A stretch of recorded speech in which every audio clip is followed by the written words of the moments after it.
It's your Racer X Films preview of the 2014 Monster Energy Supercross Championship. Jason Wygant, Steve Mathis, talking about four riders who are right there in the middle class. They have good rides, good support, good results, but they want great results. We're talking about, yeah? Let me ask you a question. Okay. Okay, Ryan Villopoto, Yeah. Ryan Dungey, James Stewart, Justin Barcia, Trey Kennard, Chad Reed.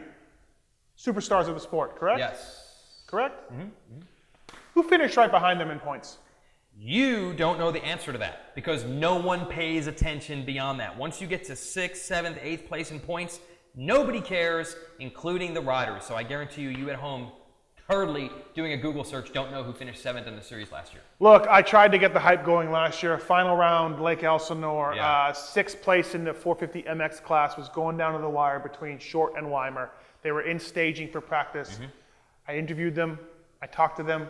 Neither one cared or knew what the points were, where they were. These guys don't care. Somehow dorks like us do, though. And that's about it. These riders are trying to make a little more noise, so you notice them a little bit more. We'll start with Andrew Short. Now that you've done your Google search, you might know that out of these four riders, he was the one that finished first of that group in points last year, 7th. Only those superstars you mentioned finished in front of him. And last year, Short's season was a disaster. He had multiple teams fold. He rode for 3 different teams last year and 2 different brands of bikes. 3 teams, 2 brands of bike, 2 different kinds of tires, Yep. and a real chaotic year for a super OCD, everything must fit Andrew Short. But yet, there he is. Good ride for him. Do we want to see more out of him? Probably, as far as putting it out on the line. Yeah. We're not going to get it. He's solid, he's steady, he's a nice guy. He's a great guy to have on your team. He knows a motorcycle in and out, and how could you not cheer for Andrew Short?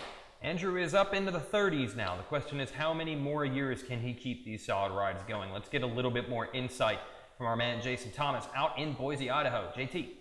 A team that's close to my heart, the BTO Sports KTM team that I rode for 6 years. I'm expecting a lot out of these guys. You know, they have factory equipment now. Andrew Short was a mid-season addition last year. Matt Gerke's going to be returning for his 3rd year.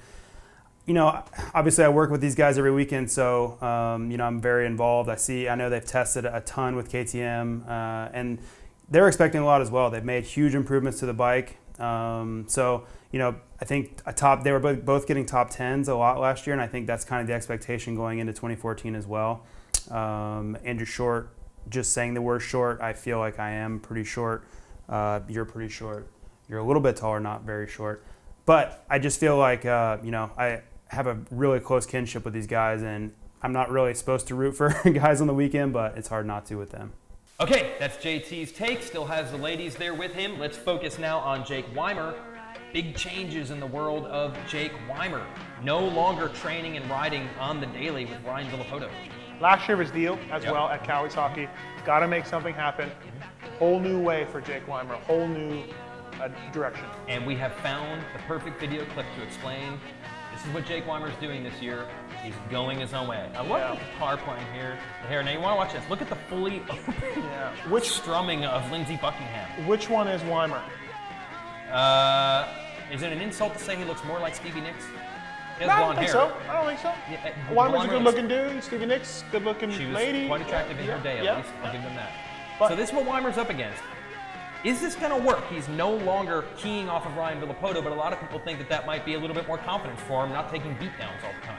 I spoke to him a little while ago for an interview. He's training with Randy Lawrence, his old trainer, when he won the 250 West Series. Yeah. He says he's having more fun. If he wants to go ride in the hills, he goes rides in the hills. Because it is not Disney World down there at Alden, Bakersfield. There you go. And so he's having more fun, and he thinks that we'll have more fun on the weekends. He's newly married, different trainer, last year of his contract.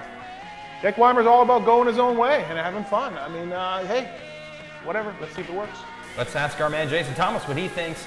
Remember, JT was the kind of guy that rode and trained with Chad Reed and got his ass whooped on a weekly basis. So he knows what it's like to have to ride with a really fast guy in Florida.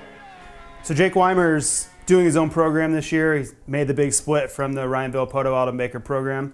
I think it's going to be good. The biggest thing with Jake is where his mental state is. I know he's been pretty bummed out recently with kind of how his results are. So anything that cheers him up, makes him feel like he's progressing, is good for him. You know, he just came off winning that Milestone Supercross, we'll see. It's a contract year for him, so he really needs to kind of prove a point. And at this point, I think change is going to be good for him. I really want to find out what you girls think. No, I don't. We're just going to go right into the next thing. All right, well, the real challenge for Weimer and all these riders, I've actually heard Weimer said his dad used to tell him this when he raced. In motocross, you get more attention for grabbing a hole shot, leading laps, and crashing out spectacularly than you do finishing a solid 5th or 6th place. That is the challenge for all of the guys on this list. This could apply to Andrew Short, Jake Weimer, Brock Tickle, or Justin Brayton. Any of these guys. You have a theory.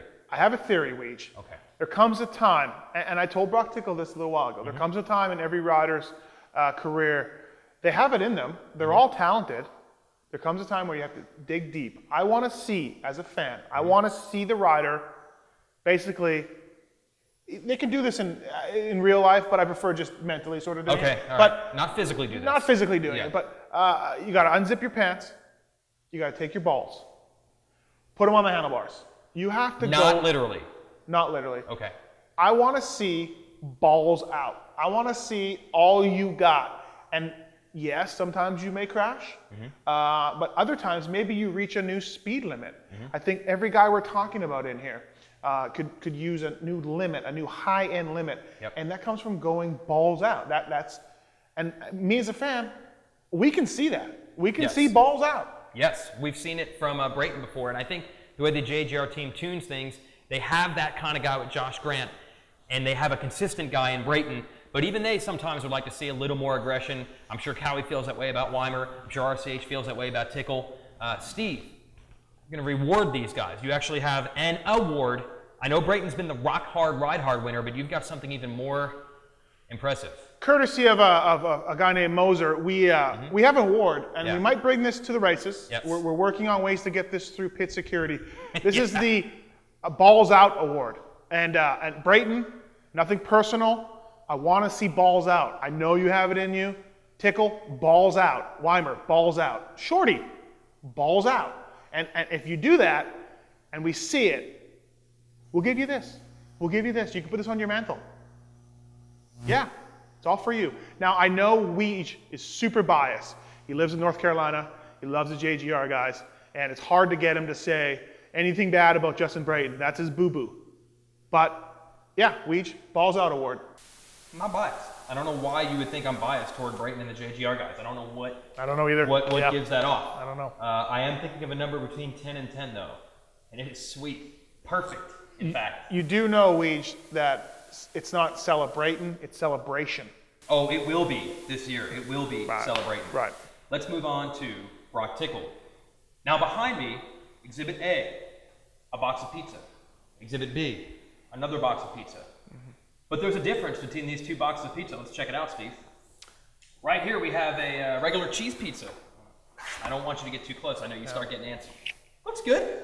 Nothing wrong with it. I'm not walking by a cheese pizza. I will eat a cheese pizza. Oh, you will. Cheese pizza is great. It's fantastic. Everybody loves it. Nothing wrong with it. However, I notice only a quarter of this cheese pizza has been eaten. Not the whole wheel. Nobody has eaten the whole wheel. This pizza that has pepperoni and sausage on it, and it's almost all gone. Much more popular. It seems to me, Weege, the pizza with toppings, the extra pizza, is more desirable by the group here. Absolutely. Explain your theory. Agreed on, in fact, by Brock Tickle himself, of the cheese pizza versus the sausage and pepperoni. Much like the Balls Out Award, I've told Brock Tickle, I've written into my column, and I've told him as well, nothing wrong with cheese pizza. He's the cheese pizza right now. Nothing wrong with him. Good. It's good. Yep, good. Good. I'll take it. Nothing wrong with it. But I'd like to see the all-meat pizza or the toppings pizza. And Brock Tickle, in a recent conversation with you, has agreed with me. He, unfortunately, this pains me, I almost lost my appetite for pizza when he said this. He agrees with Steve Mathis. It's time to go out there and make some noise. But will he? That is the question. Now, it leads us to the same situation that 3 of these 4 riders are in. Shorty's contract, he's good. He's back for 2015 with PTOsports.com KTM. Factory rides, up for grabs now between Weimer on Monster Energy Kawasaki, Brayton on JGR Toyota MX, and also Tickle on the RCH Suzuki team. Other riders want these spots. They're going to have to if they want to keep these rides. Look, they're full works bikes. Yep. Kawasaki's full works bike, RCH, full Suzuki, and JGR bike is as much as a works Yamaha as you're going to get. Great bikes, great salaries, great rides, great teams. Everybody is looking at these 3 spots, and they want them. So, will these guys step up? Will we get balls out? Will we be more than a cheese pizza? You said everyone's looking at these bikes and they want them, but I think I know exactly what you really are looking at, what you want. Yeah.